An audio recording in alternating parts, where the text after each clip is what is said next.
Hello, RaceOwl users. Tonight I'll go over usage on the RaceOwl app. This app will be used by ground crew and spectators to track race participants in any race event. To get into the app, find the icon that looks like this, download it from your Google Play Store, and launch it. The first thing you will see is the settings screen. Here we will select our race event.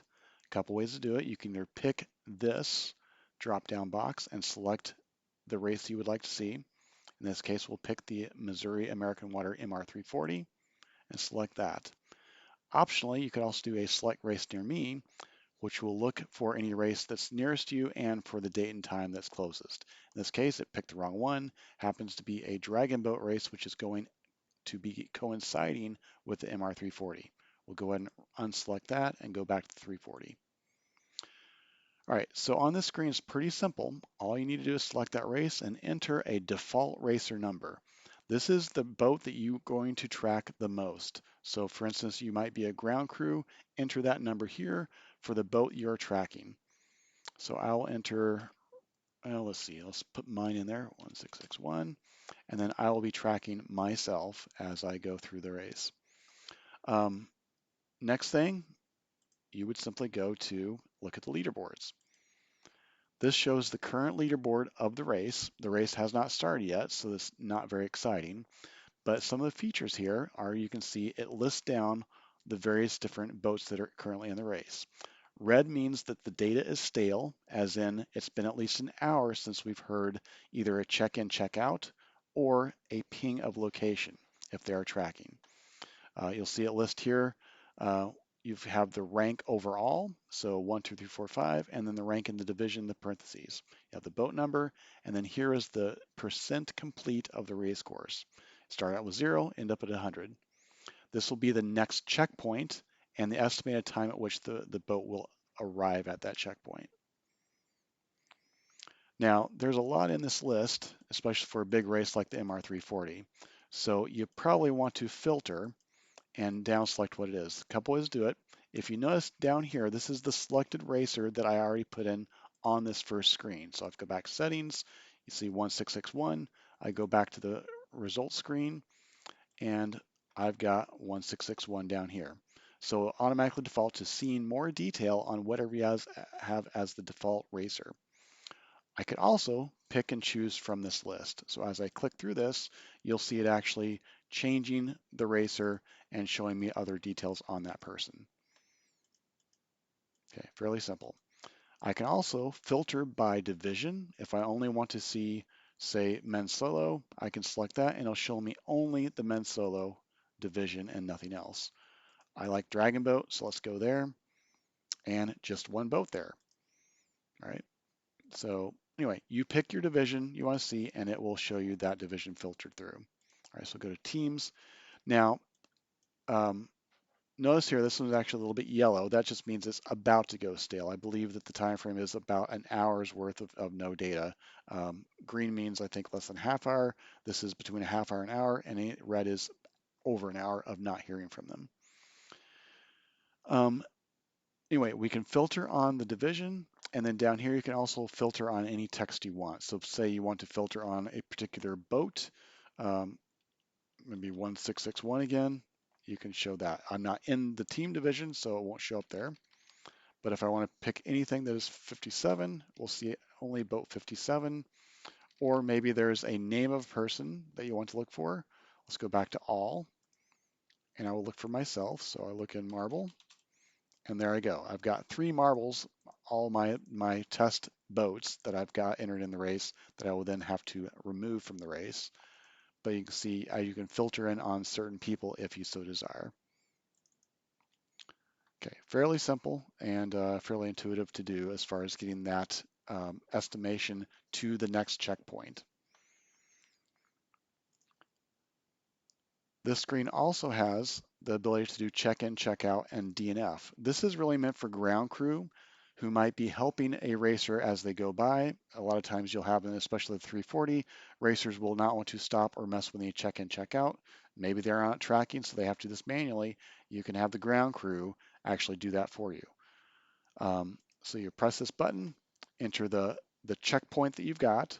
So it's going to pick automatically one that's closest to you.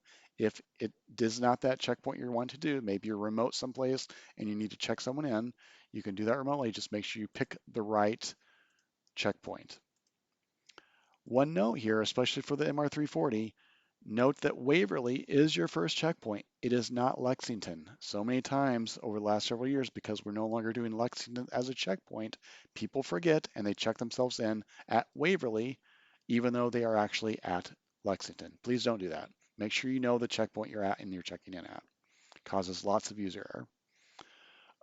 All right, that's the checkpoint selection. You would then enter the boat you want, any boat you can. This is a friendly race, so help out your fellow racers by checking them in if they ask you to do so. So I'll do 1661. I will then press check in. It will send off the message to RaceOwl. It'll come back rejected because the race hasn't started yet. That's okay. You'll see a little text box down here saying, hey, guess what? Not valid. Let me go back to Kaw Point, which is still open right now as far as practicing and things like that. I will check into Kaw Point. You'll see it send out, and it gives an acknowledge that yes, indeed, you have checked into Kaw Point. This just shows to the race officials that you're actually planning on being part of this race, and it gives you good practice. You'll notice as it's going, the time is changing. So this is designed such that it will always be the current time. If for some reason you need to adjust that time, no problem. Just take this and drag this little bar back and you can adjust it up to a half hour. Press check in and it'll go ahead and send it again, having adjusted the time. Important feature here is that say you really messed up, you can always go to the log, which is over here on this other menu. Go to the log. There we go. And here you can actually edit each of these points. So say I want to go even further back than a half hour, I could press and hold, and then it'll pull up that racer number. I can enter the checkpoint, enter the date, enter the time, whatever time I need to. We'll go back to, we'll say it's 5 o'clock in the evening. Need to enter it right, and then I can say enter out. It will resend it, and RaceOwl takes it now with an updated time. So you can adjust to any time you want and it will work. Okay, let's go back to the other screen. And notice down here you have check-in, you have check-out, and you have DNF. Check-in is what we just went over. It's when the boat shows up to the checkpoint. Check-out, just the opposite. When they leave the checkpoint, you press this little button here. It will record it. It will reject it here because the race, again, hasn't started, and Kaw Point isn't for the normal paddler anyway. It's for race officials only. So it will always reject you there. And then there's this one here. Hopefully you don't have to use it. That's DNF, very important, did not finish. You need to let race officials know that you're not going to finish the race and you're going to withdraw.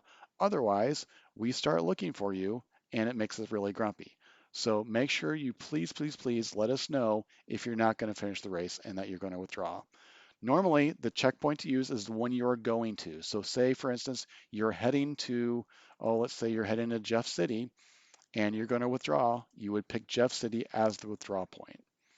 It'll ask you, are you sure you really want to? And hopefully your answer is no, but sometimes you got to quit. I've had to do it before. It's not uncommon.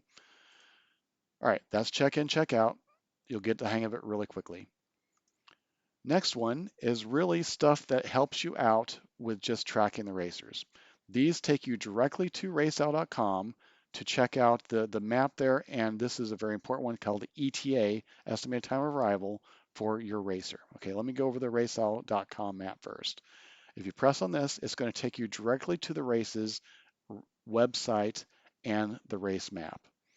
So you can use this to kind of pan around, play with the boats, see if you're hanging out at a particular checkpoint, you can zoom in on it and just kind of watch the boats come in and so forth. It's kind of a fun thing to do. And if you press on one of these boats, or I shouldn't say boats, it doesn't have to be a boat. We have all sorts of different things that race, but you will see it'll give you a little expansion of what is going on here. So you'll get you'll see the name, you'll see the racer, you'll see how it state the batteries in if it's a phone, and when they last updated. Now, important note, This last update is when they last sent a position, which means they've already paddled or moved past where they sent it.